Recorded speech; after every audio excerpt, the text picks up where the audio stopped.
Boa tarde a todos. Seguindo o nosso evento, a 25ª ENACOR, Encontro Nacional de Conservação Rodoviária, e também a 48ª RAPV, Reunião Anual de Pavimentação.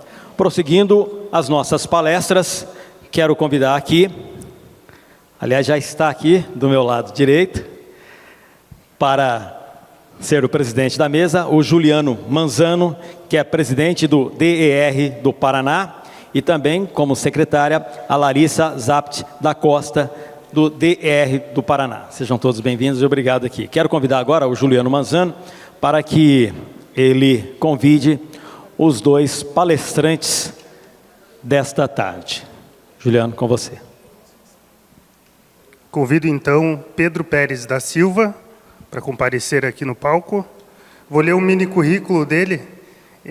Advogado formado pela Pontifícia Universidade Católica do Paraná, pela PUC-PR, empresário, diretor do grupo SMI, com experiência de aproximadamente 50 anos em empresas nacionais com atuação na área de engenharia e infraestrutura de tráfego, com foco no desenvolvimento de novas tecnologias para materiais para sinalização e segurança viária. Convido também a doutora Mariana Piri Pérez da Silva. Vou ler aqui um mini currículo dela. Advogada formada pela Pontifícia Universidade Católica do Paraná, PUC-PR. Contadora formada pela Universidade do Sul, Santa Catarina, Unisul. Com MBA em Gestão Tributária pela Fundação Instituto de Pesquisa Contábeis, Atuariais e Financeiras, com realização de curso de Negócios Internacionais e Empreendedorismo no MIB Trieste School of Management e estudo do Direito Internacional Público e Privado pela Universidade do Porto, em Portugal, empresária, diretora jurídica com experiência de aproximadamente 14 anos em empresas nacionais, atuantes no setor de sinalização e segurança viária e produtos para engenharia e infraestrutura de tráfego. Peço uma salva de palmas para os nossos convidados, por favor.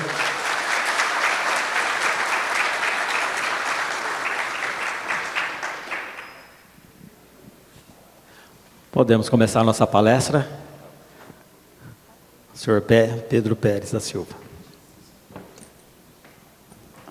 Boa tarde, senhoras e senhores. Em primeiro lugar, eu gostaria de agradecer a presença de todos, evidentemente, que estão aqui, e dizer aos senhores que e agradecer principalmente a BDR, né, e o DER do Paraná por esta oportunidade que a gente está tendo de discutir esses temas, que para nós, evidentemente, como a gente está há alguns anos nesse setor, é importante para nós e para a comunidade, evidentemente, a gente está tratando desses assuntos. E agradecer em especial algumas pessoas que estão aqui, principalmente as empresas que são fornecedoras e que, evidentemente, têm trabalhado muito isso já há alguns anos, como o caso, por exemplo, de algumas empresas que aqui estão presentes, né? E evidentemente, poderemos discutir esses assuntos. No entanto, evidentemente, quero, agradecendo, e quero apresentar a doutora Mariana, que vai realmente nos representar nessa palestra. Obrigado.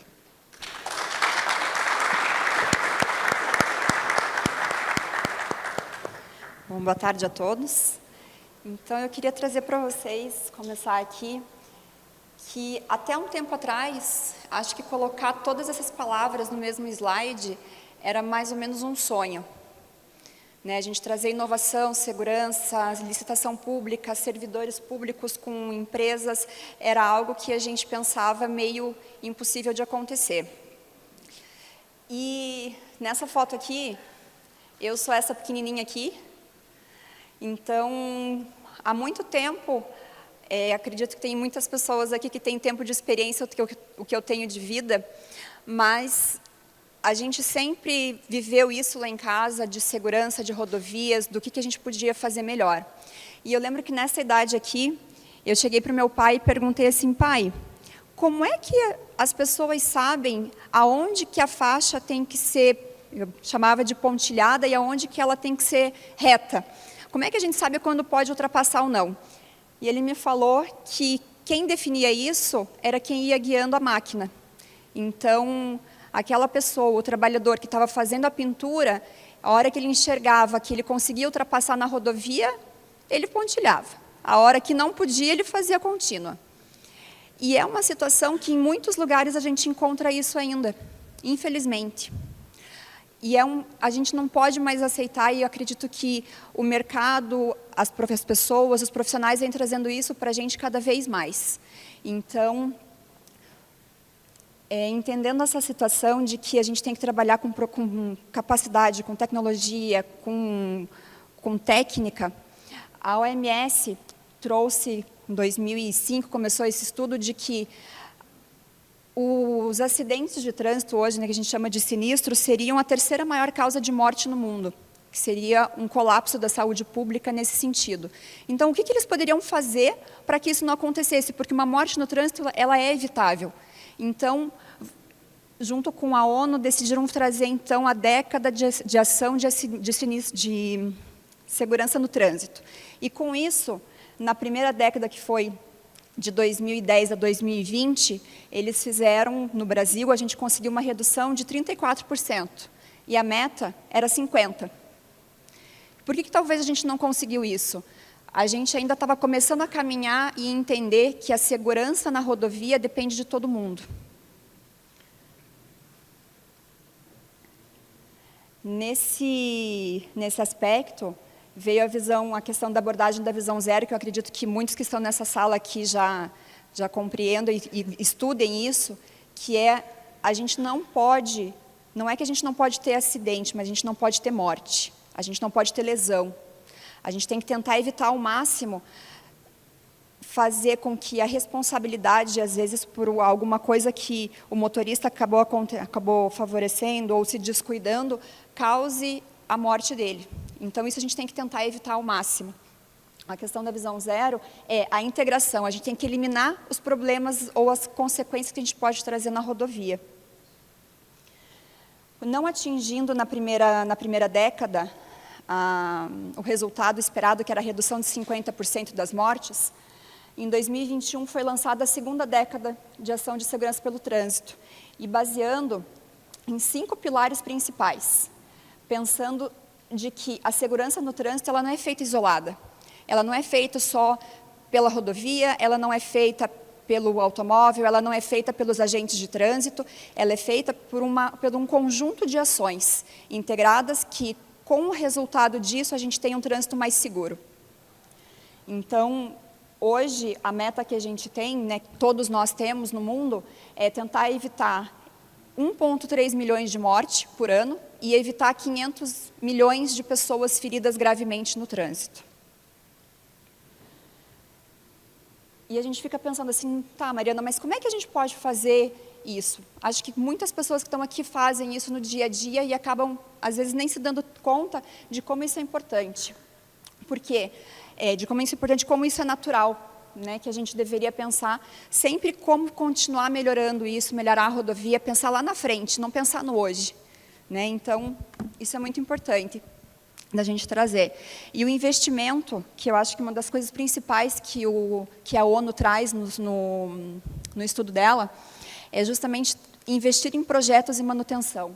Eu acho que isso aqui o governador ontem colocou, o Furiati colocou, Sandra Alex colocou, Fauzi colocou, todos com muita sabedoria. Eu acredito que com o mesmo pensamento de que não adianta a gente querer fazer alguma coisa se a gente não tiver projeto. Isso é a base de tudo. Então, isso eu queria deixar muito, muito, muito forte aqui hoje, porque o projeto, ele vai trazer segurança em todos os sentidos. Ele vai trazer a segurança técnica, ele vai trazer a segurança do usuário, ele vai trazer a técnica do profissional, do servidor, muito, muito além só da segurança que a gente fala, da segurança do projeto, mas sim uma segurança geral.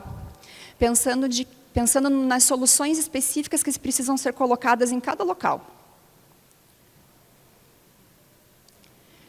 Junto com a questão da ONU, em 2018,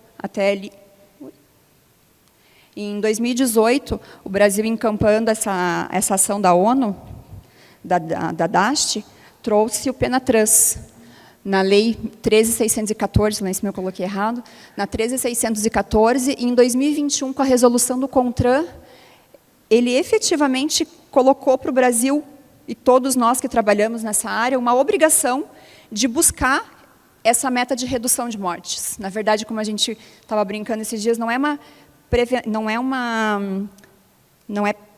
prevenção de morte. Na verdade, a gente tem que assegurar, né? A gente tem que trazer segurança para que as mortes não aconteçam.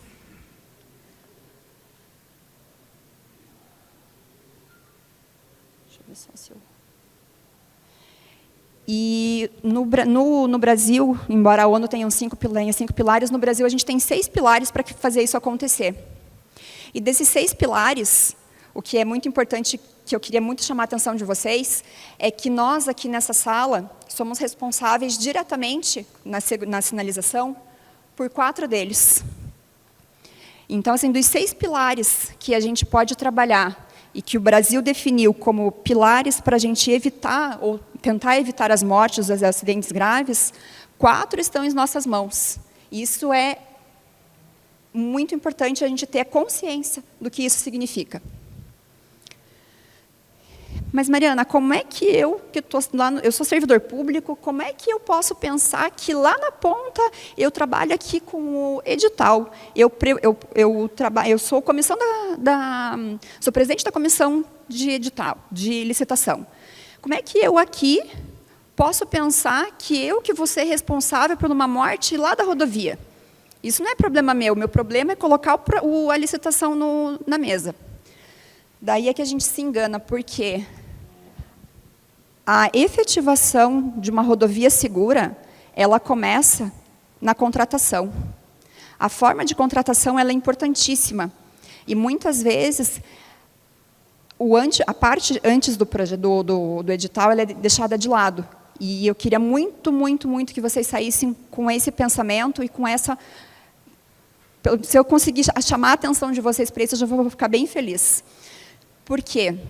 Quando a gente está falando em licitação, muitas pessoas pensam no custo, o preço. Eu tenho que pegar eu tenho que conseguir uma empresa com o menor preço. E foca no preço a qualquer custo, menor preço. Quando o edital, a lei de licitação, ela não fala em preço, ela fala em vantajoso. A licitação ela tem que ser vantajosa para o órgão público. Então, Mariana, mas o que é vantajoso? Se não é menor preço, o que é vantajoso para você? Vantajoso é aquilo que o custo e o benefício andam juntos. Então, aquilo que trouxer o melhor benefício para o Estado com o menor preço, aí sim a gente tem uma licitação vantajosa. E é isso que a gente tem que buscar, seja num pré-edital, seja no edital, seja numa contratação ou no posterior.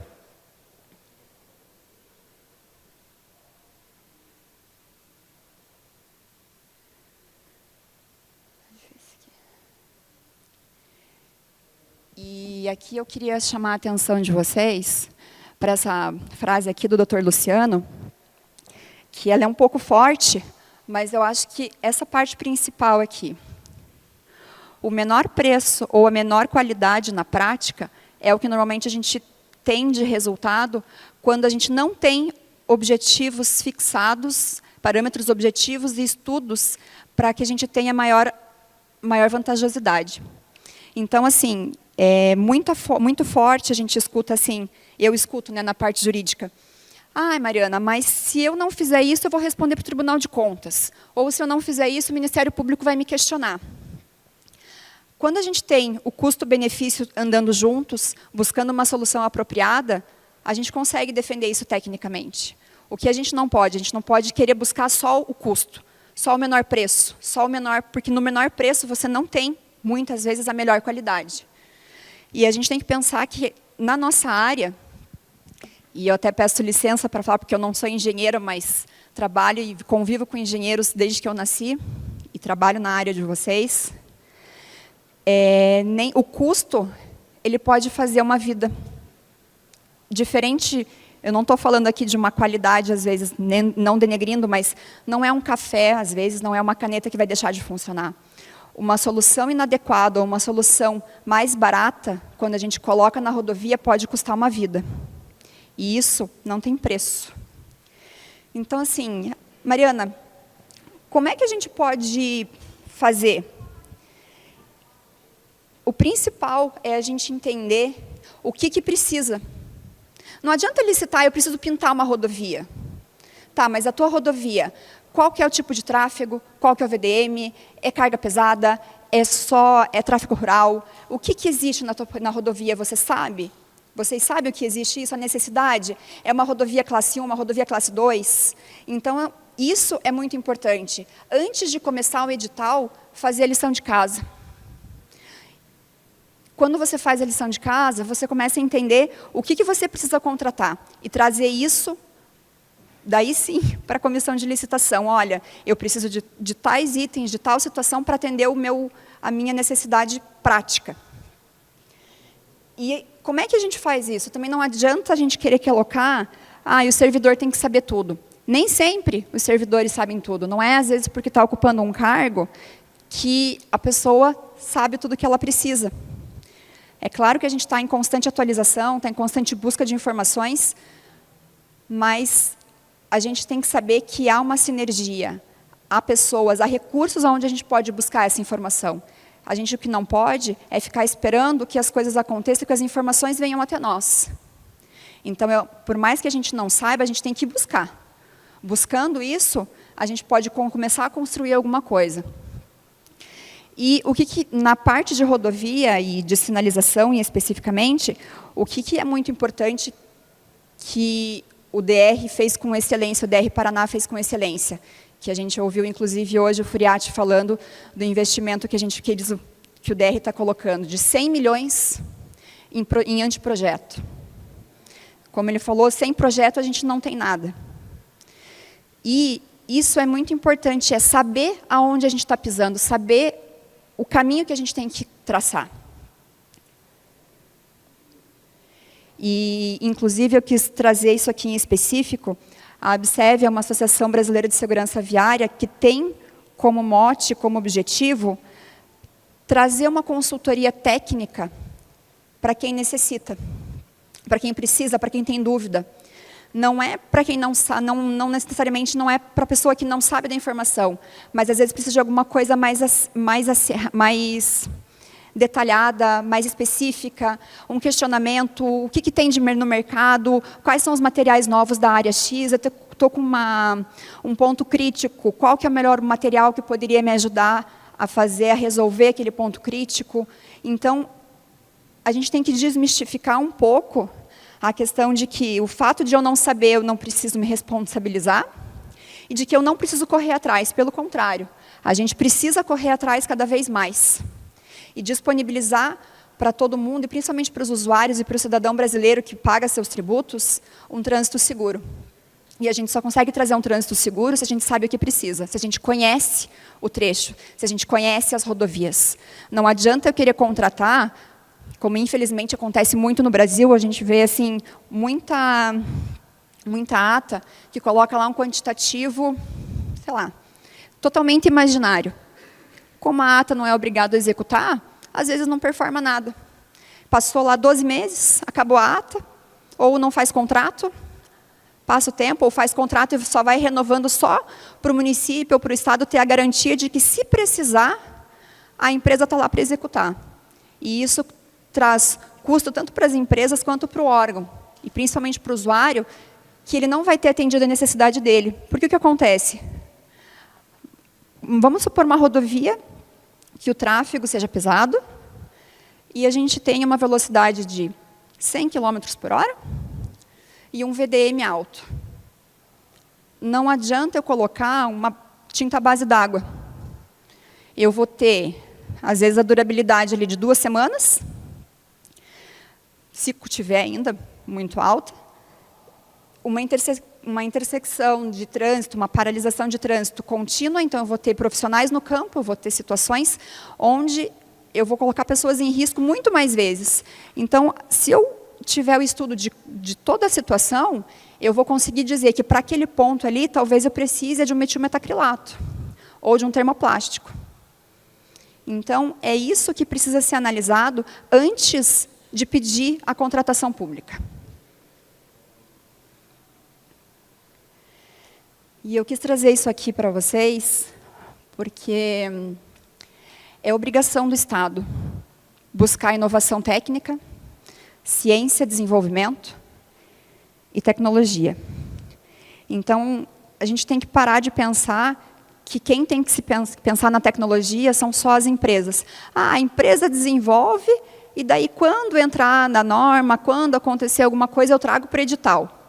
Ou então quando entrar no ciclo. Né, muitas pessoas perguntam, isso aí já está no ciclo? Gente, a etapa de ingresso no ciclo ou qualquer outra tabela de valores, o SINAP também é um exemplo, é lento, a gente sabe disso. E às vezes uma vida não pode esperar a gente esperar todo esse processo. Ah, Mariana, mas se eu colocar um item que não está no edital, eu tenho que responder para o Ministério Público, eu tenho que responder para o Tribunal de Contas. Tudo tem forma de fazer. São os orçamentos, justificativas. Então, o que a gente tem que parar é de querer que as coisas aconteçam e correr atrás de fazer da melhor forma, da forma jurídica e da forma técnica. E nisso aqui eu entro na questão de que, para isso acontecer, a gente tem que quebrar um pouco de paradigma. De dizer assim, mas sempre foi assim. Aqui no órgão, eu escuto muito isso, o pessoal falando, não, Mariana, aqui no órgão sempre foi assim, o edital sempre foi dessa forma e não tem como mudar. As pessoas que estão aqui pensam assim, e é assim que vai ser, e sempre funcionou. Isso eu escuto muito. Sempre funcionou aqui e é assim que vai continuar. Não dá, gente. A gente tem que pensar nas vidas. A vida tem que ser o nosso principal foco. Seja quem está dentro do escritório, seja o gestor de contrato, seja fiscal, qualquer pessoa. A vida tem que estar em primeiro lugar.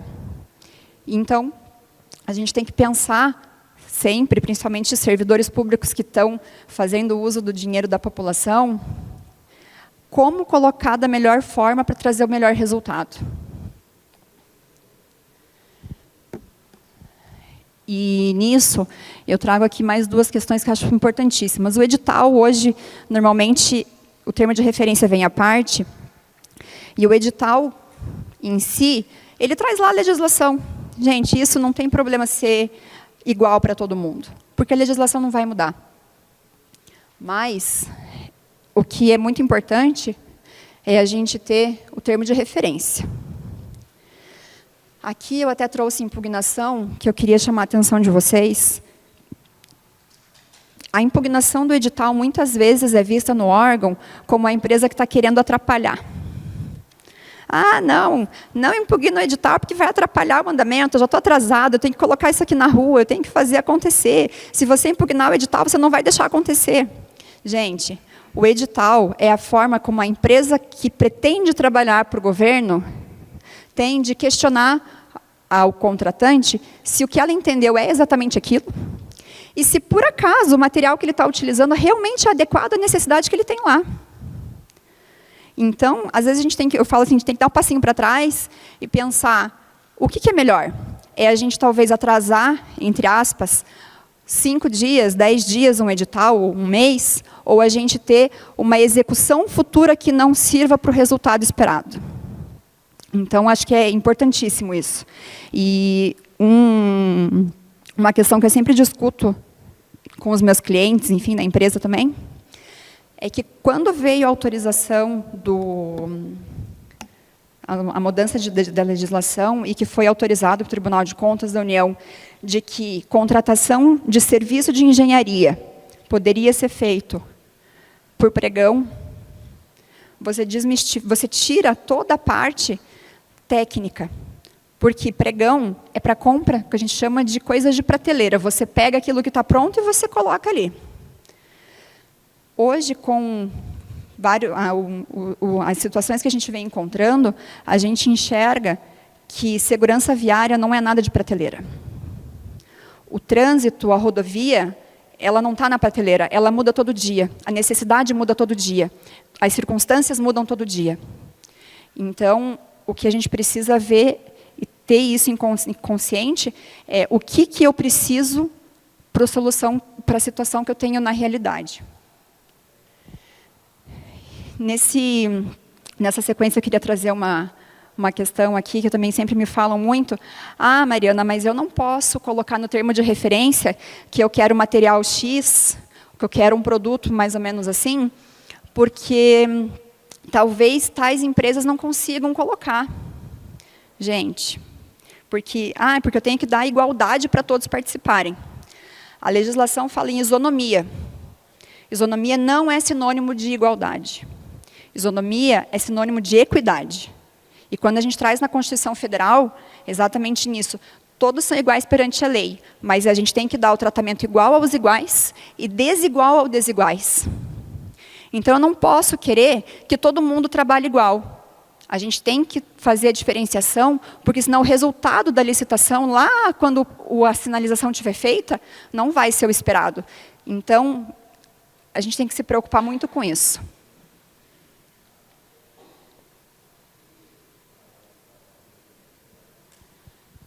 E nessa continuidade, junto com o anteprojeto, quando vai executar a licitação para a contratação do serviço, o projeto básico, o projeto executivo, é extremamente importante.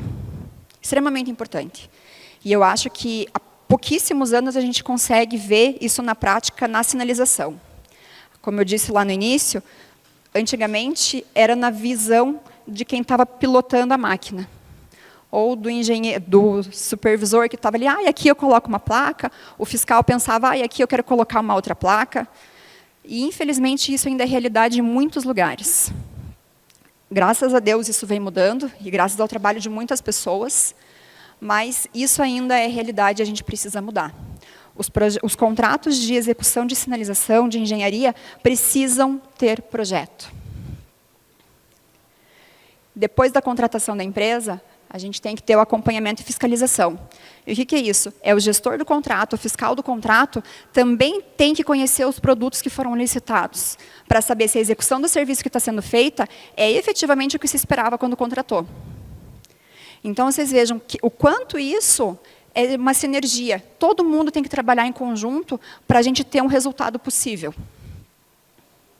E claro, como dizem, por fim, mas não menos importante, é a auditoria. O que eu quero dizer com a auditoria aqui? Acabou o contrato, não acabou a garantia, não acabou a durabilidade. Então, foi contratado um serviço para durar 2 anos, esse serviço está durando 2 anos? A placa está lá há 7 anos? Está há 10 anos? É isso que a gente tem que olhar. Não adianta a gente se preocupar só com o custo direto e imediato. É o contexto, é o contrato inteiro que a gente pensa na contratação vantajosa. Voltando lá para o início. Então, assim, muitas vezes a gente pensa no custo direto e imediato, sem pensar no contexto inteiro.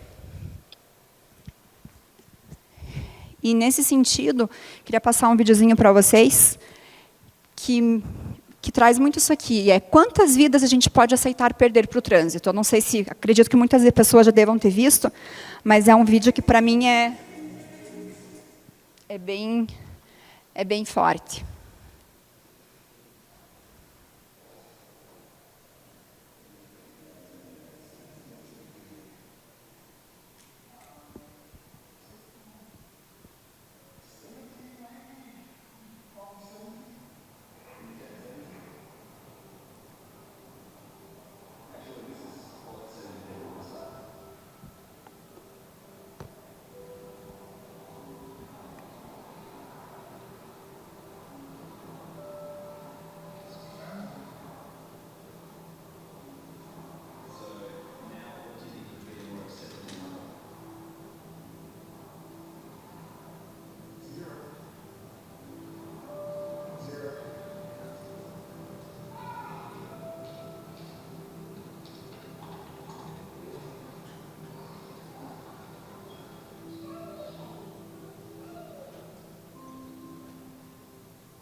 Então, essa foi uma campanha feita em Vitória, na Austrália, exatamente com essa questão da visão de 0 mortes.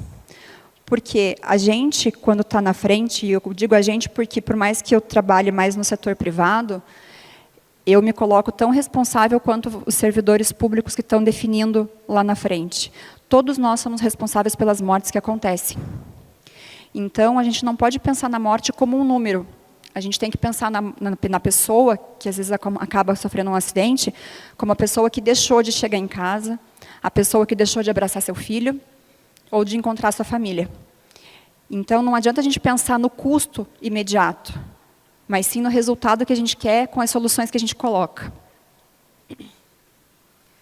E, nesse sentido, queria trazer uma reflexão aqui para vocês, do quanto vale uma vida.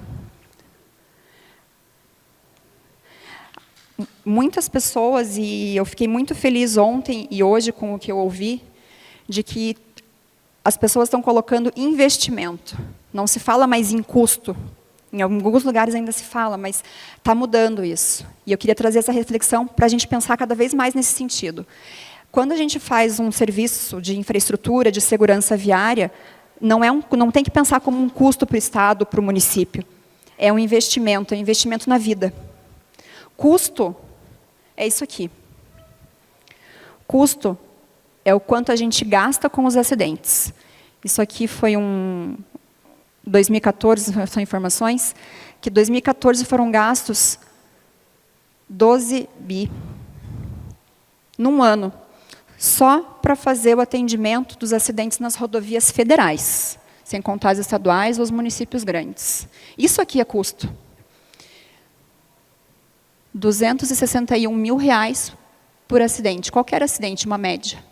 Quando tem uma morte, aproximadamente 700 mil. Isso aqui é custo, gente. Não é o quanto é gasto para fazer uma pintura, uma placa, colocar uma defensa.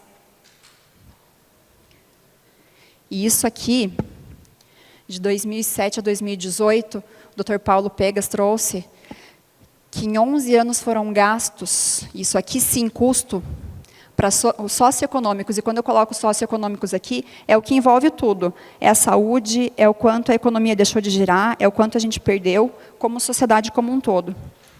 142 bilhões no ano. A gente ouviu muito se falando de investimento, quanto que a gente está conseguindo trazer para o estado do Paraná. Mas se a gente pensar que por ano no Brasil, a sociedade como um todo perde 142 bi por conta de acidentes que não foram evitados, a gente começa a mudar um pouco o nosso pensamento.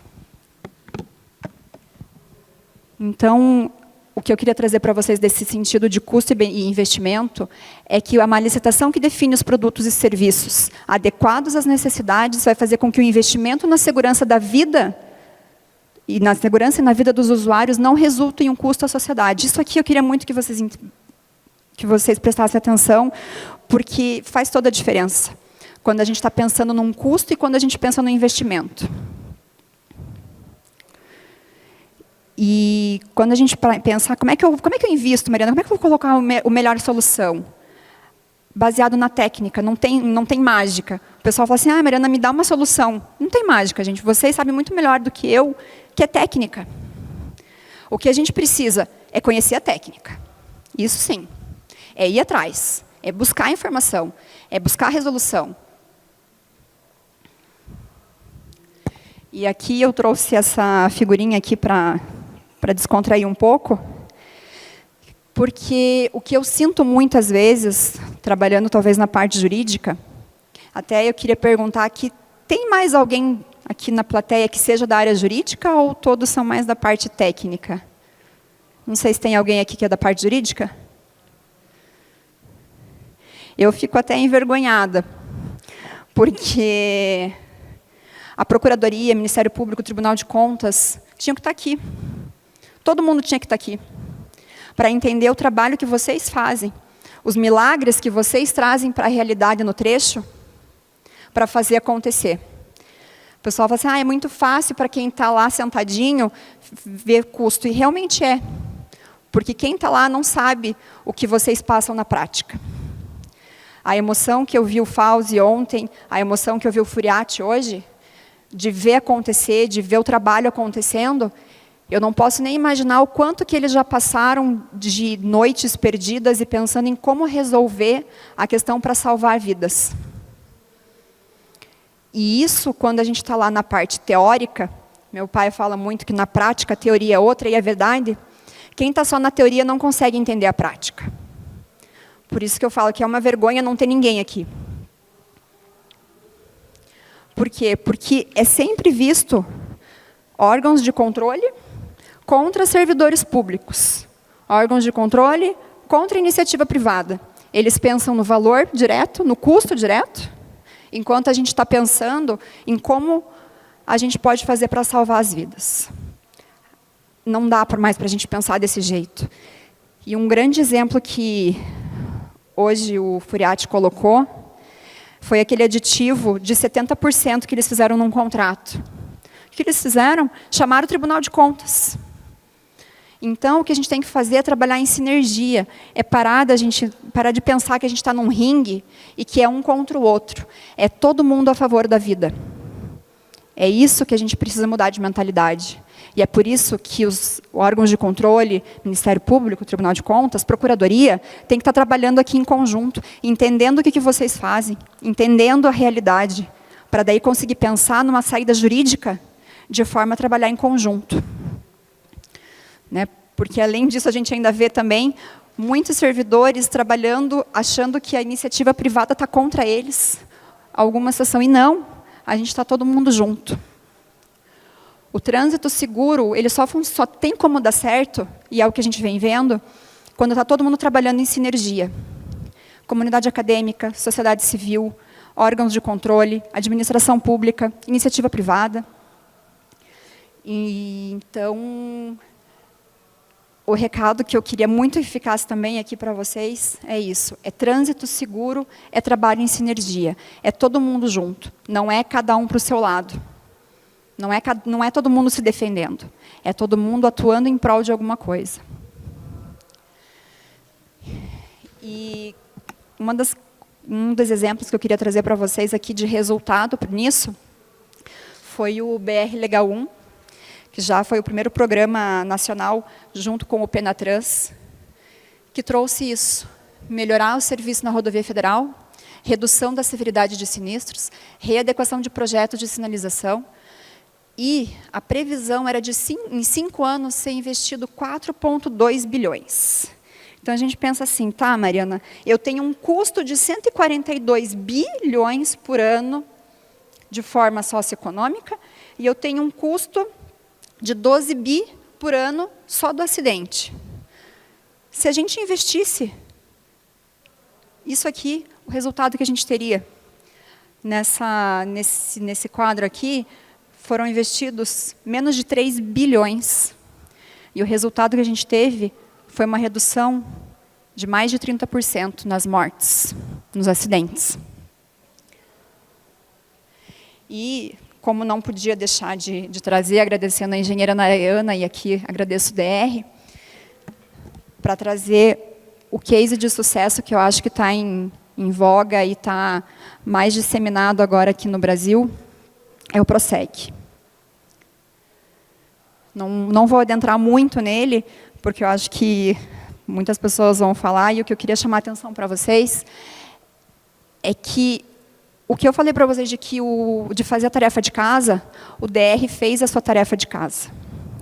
Deu um passinho para trás, viu o que tinha na casa, o que precisava fazer, aonde precisava capacitar, o que precisava desenvolver, e com isso, pensando no que ele tinha que fazer, de conseguir uma segurança, uma fluidez, um aprimoramento dos dispositivos, ter uma resposta célere, redução no prazo de implantação, compatibilizar as características da via, ter uma padronização, redução de gasto direto, redução de pressão no sistema de saúde para não colapsar, que até fazendo um parênteses aqui, na Covid, se a gente não tivesse tirado algumas pessoas, um trânsito da rua, o sistema não teria sido capaz de atender as pessoas. Então, a gente tem que ter isso na cabeça, o quanto que o trânsito inseguro gera para o sistema como um todo.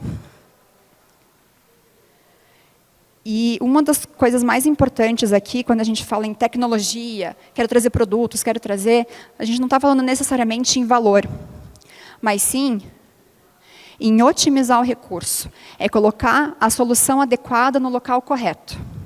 Isso o Proseg trouxe com excelência. Fazendo como isso aqui?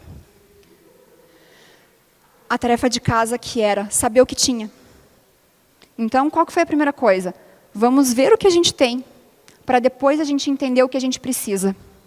Então, definindo os tipos de rodovia que tinha no Estado, foi feita a definição do como tinha que funcionar, o que precisava ser contratado de serviço. Então, fizeram projetos base, que com isso padronizou, então todas as rodovias classe A eram de um jeito, todas as rodovias classe B tinham que ter uma sinalização de outra forma, e com isso os projetos tipo, para quando tivesse alguma característica especial, fosse tratada da mesma forma. E o resultado a gente não podia ter outro. Então, uma rodovia sem sinalização, que aqui é o antes e depois do mesmo local, faz toda a diferença até visual. Sem falar na segurança.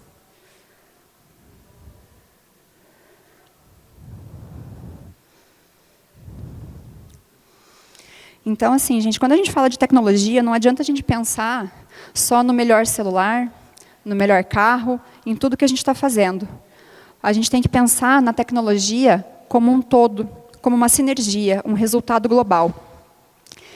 E aqui eu trago uma tecnologia que eu acho que quase todo mundo gostaria de ter, ou pelo menos poder dirigir, e mostrando de como a sinalização é importante, a segurança. Sem ela, a tecnologia, o tempo, o valor investido pelas indústrias automobilísticas não funciona de nada. Porque se não tivesse a sinalização, se não tivessem os itens, jamais o carro conseguiria se guiar. E eu nem preciso estar falando, talvez, de um Tesla.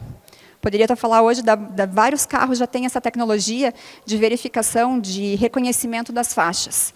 Mas, se não tiver a faixa, não adianta a tecnologia do veículo.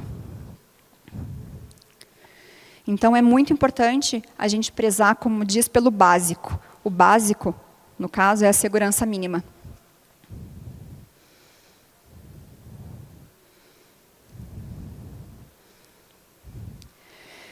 E, finalizando aqui, o que eu queria trazer para vocês é que é obrigação de todo mundo buscar.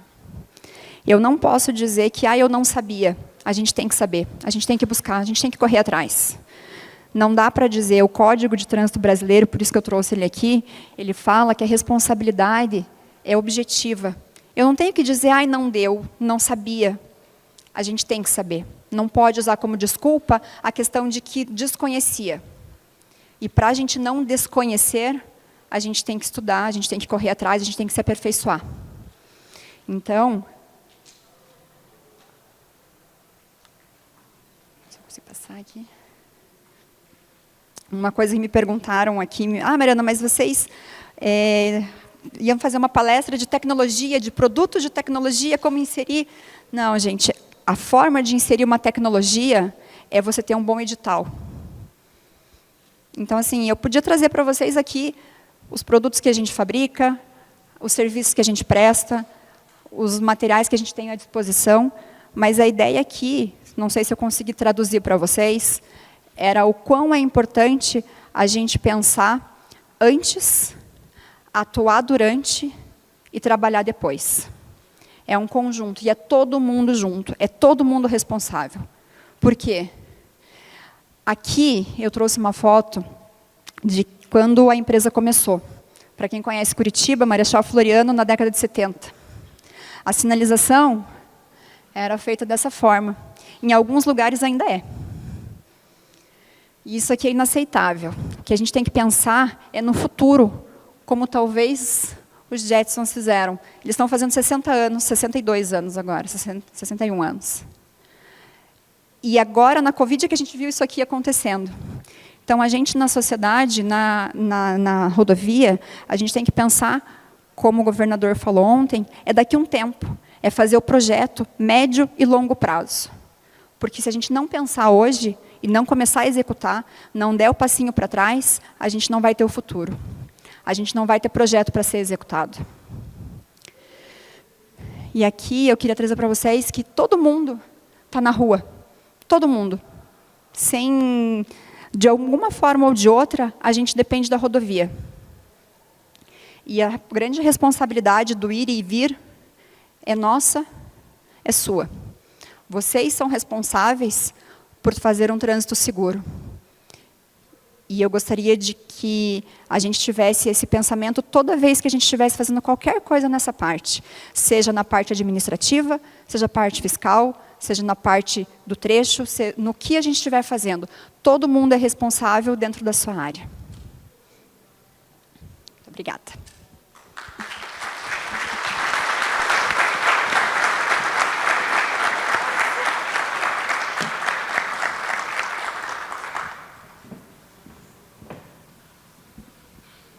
Boa tarde, pessoal. Alguém tem alguma pergunta para fazer? Tem que... Eu vou até aí. Espera aí.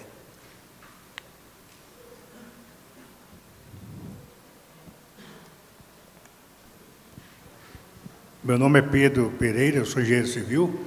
Conheço o Dr. Pedro Pérez, a quem quero parabenizar pela apresentação com sua filha, Mariana. Conheço há bastante tempo a Sinasc. A gente trabalha com licitação em diversos locais. É muito comum aparecer no edital uma pintura de sinalização horizontal, como se ela fosse única. E a gente sabe que acabou de fazer a pavimentação, não se pode fazer a pintura definitiva. Teria que fazer uma pintura provisória e a definitiva depois. Mas os órgãos, não sei se conhecem ou se não tem orçamento, porque se vê um preço para uma pintura que às vezes é inexequível.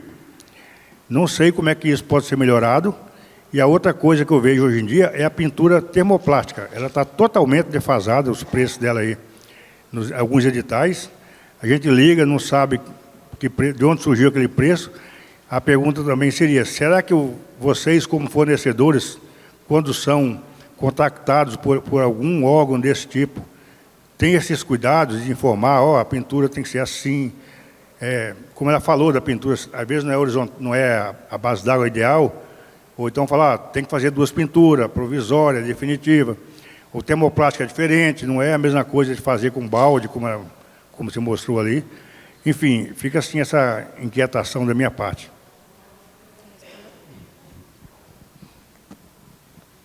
Doutor Pedro, obrigado pela pergunta, pela colocação. A gente realmente se conhece há muitos anos, né? E a gente está nesse trecho realmente há muito tempo. Veja só, se eu entendi bem a sua pergunta, é com relação ao custo do termoplástico, né? Que seria um tipo de material já bastante ultrapassado, talvez. Se eu entendi o que o senhor perguntou. Veja só, eu acho que o termoplástico é um elemento, é um material que a gente utiliza, que tem uma durabilidade bastante alta, tem um custo-benefício realmente hoje bom, mas é aquele negócio que a gente estava falando. Qual é o grande problema? O grande problema é você colocar o material adequado no lugar adequado. Eu sou do tempo que a gente pintava 500 km de rodovia com a mesma tinta e colocava, digamos, as taxas em alguns lugares. Aqui nesse trecho eu vou colocar porque eu acho que fica mais bonito, tal. Ali eu vou pintar porque eu acho que fica mais bonito. Não, nós precisamos trabalhar tecnicamente, por isso nós precisamos ter, de uma maneira ou de outra, projetos, evidentemente, que nos permitam fazer esse tipo de coisa e destinar o material e aquela tecnologia para aquele ponto da rodovia. Porque hoje nós temos um grande problema, ou sei lá, mas o crescimento das populações. Então, o Brasil, por exemplo, é um país que se desenvolveu através do rodoviarismo e as populações lindeiras vieram para cima da rodovia, né?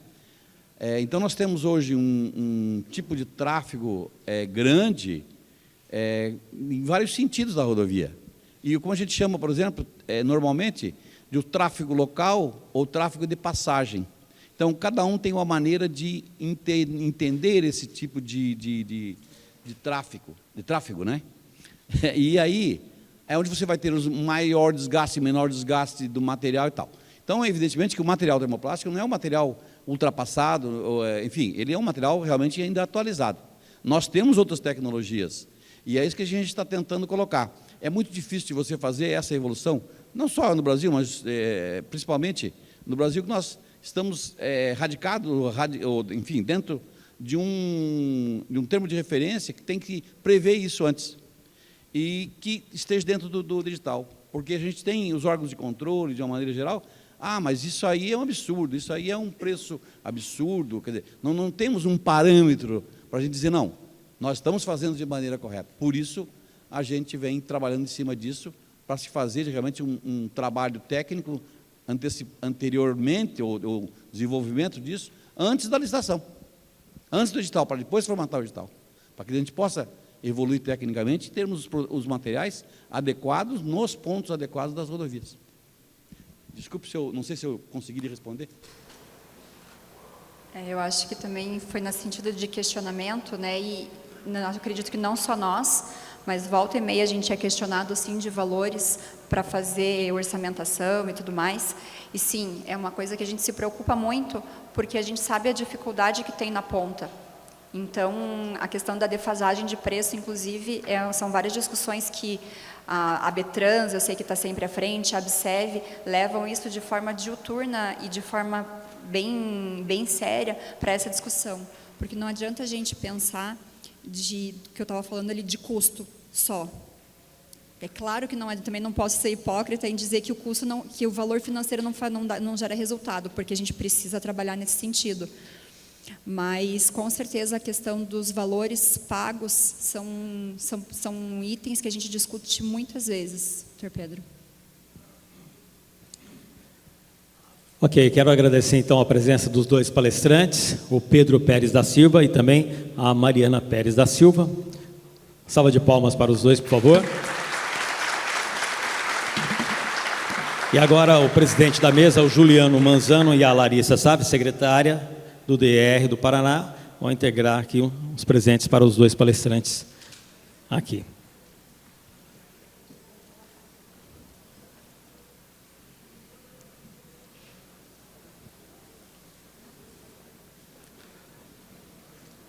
Obrigado a todos. Daqui a pouquinho a gente começa mais uma palestra